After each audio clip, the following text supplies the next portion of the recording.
எனது அன்பு சொந்தங்கள் எண்ணி பார்க்க வேண்டும்.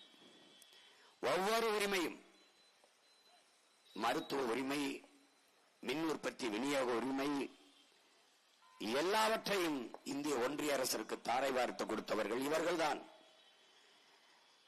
கடைசியாக வரி வருவாய், மொத்த வரியும் ஜிஎஸ்டி என்கிற சரக்கு மற்றும் சேவை வரி என்கிற அந்த வரியை விதிச்சு மொத்த வருவாயும் எடுத்துக்கொண்டு போகிறது இந்திய ஒன்றிய அரசு.